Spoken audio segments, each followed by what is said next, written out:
Hey guys, thanks for tuning in. So today on What's the Tea, I want to talk about 5 things you can do to maintain control in your classroom. I know it's the middle of the year, we're just beginning third quarter, and it's never too late to reinforce the rules that you have set in place. So if you're struggling, if the classroom is out of control, and you don't know what to do, this is the vlog for you.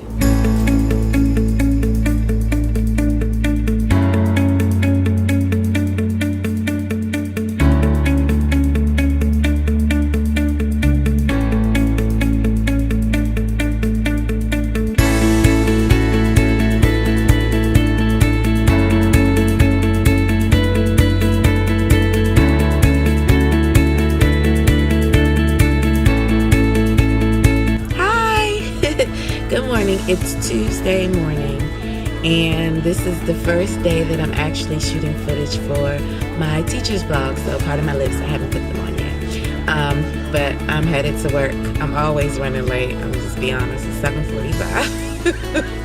So I'm gonna try to get to work. I'm supposed to be there in 5 minutes. But of course, I have to get my Dunkin' Donuts. So I have to do that first. See you at the school.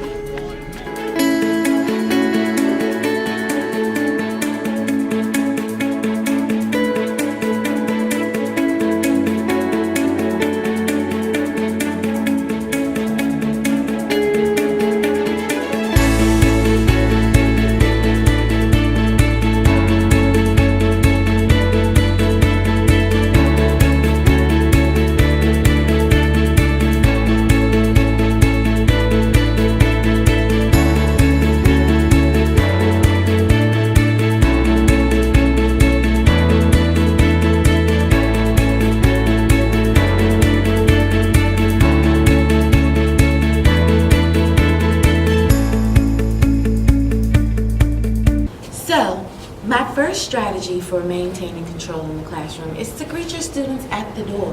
When you greet your students at the door, it lets them know that you're concerned about how they're really doing. And you're curious as to what they may be going through, especially if they don't come in their normal mood. You can also start your routine. Give out your warm-up papers, let them know what your expectations are when they enter the room. Take your headphones off, take your hood off, go clock in, go start on your warm-up. Whatever it is, you can start that right at the door. I strongly recommend it because you can stop the behavior before it comes through here. Strategy number 2, have rules and procedures set in place. Students don't like to wonder what it is that they're supposed to do. They like direction. It helps to keep them focused. And don't only have procedures set in place, but also have them displayed. Don't expect for your students to just remember what it is they're supposed to do every day, because I'm going to tell you, they're going to forget. And every day you're going to have to remind them. And it gets tiresome and it becomes a headache, but be consistent with it.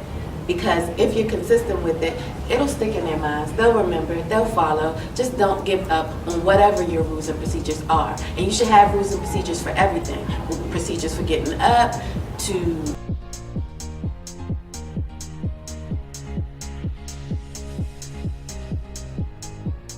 going to the bathroom, to asking questions, to trying to answer a question, to coming up and putting an answer on the board. There should be a rule and procedure for just about everything so you can maintain control of your room. But don't just take my word for it. I have a friend who I feel like he can give you a little something too. Let's take a listen.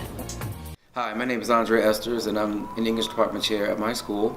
And what I found to be effective in terms of having good classroom management is to make sure that procedures and expectations are known by students.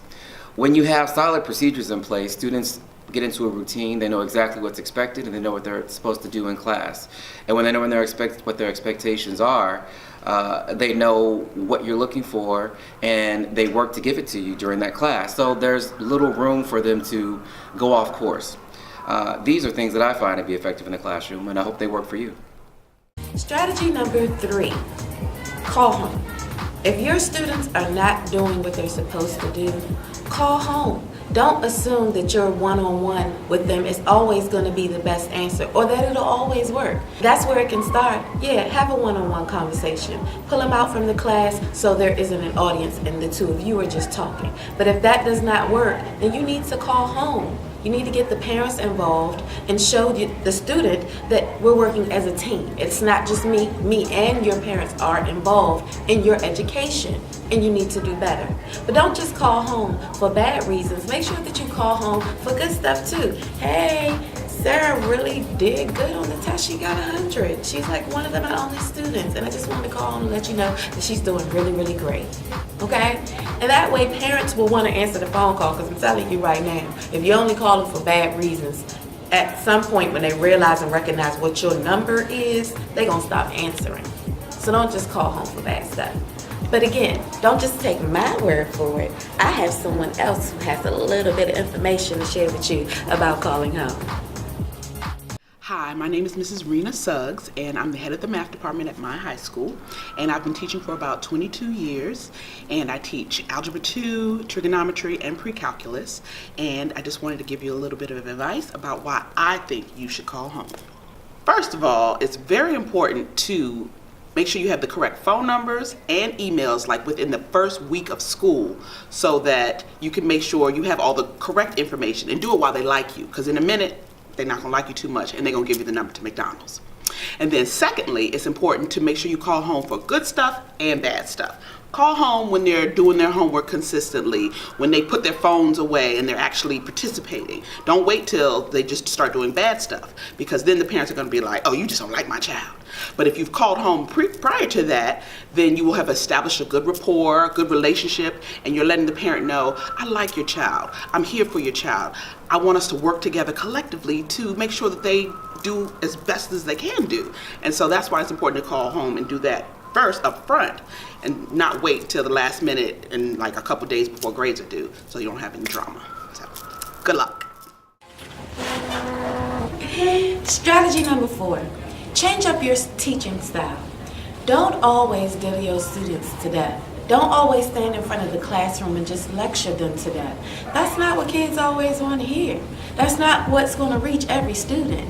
You have to change up your approach, especially if you see that your students are not actively engaged in the lesson, or they're not getting things right, or they ain't coming to class.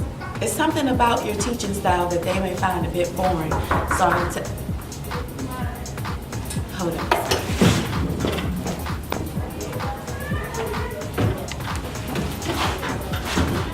Okay, sorry. Had to get work for a student who's in school suspension. All right, so back to what I was saying. So yeah, change up your teaching style. There are so many different things that you can utilize in your lesson to make it more interesting, like Edpuzzle, Google Classroom, the classroom screen, Class Dojo. Believe it or not, I know a lot of middle schools and elementary schools use it, but I use it because my kids love it. Just because they are 9th through 12th graders, high schoolers, does not mean they don't like that juvenile stuff that they used to do in middle school and elementary school. They still kids at heart, so I still put those things in my lessons. I make stuff colorful. I do a lot of physical activities, because you want to try to reach all of your learners. All right, so again, change up your teaching approach. Okay, so today, guys, again, we are getting ready to assess what you learned with character development through your performances on What's the Tea. We're going to start with Shania. When she calls you up as the Natalie blah or the teenage boy name, you need to know what you wrote, because that's how she's going to call you up. Don't forget that when you're up here, you're in character the entire time. I should not see any of you, because if I do, I rhyme. If I do, then you know that's a ding. Okay, so remember, stay in character. If you have to perform, they are going to call you up by your real name, and you just have to perform your monologue in front of the tree. Okay, you don't have to worry about the interview part. You just come up and do the monologue. Okay, does everybody understand? All right, let's go. Finally, number 5, be consistent. I cannot say it enough. These students are just like your kids. They're going to try you. What you have to do is be consistent. Whatever you said on day 1, you should be still saying on the first day of 3rd quarter.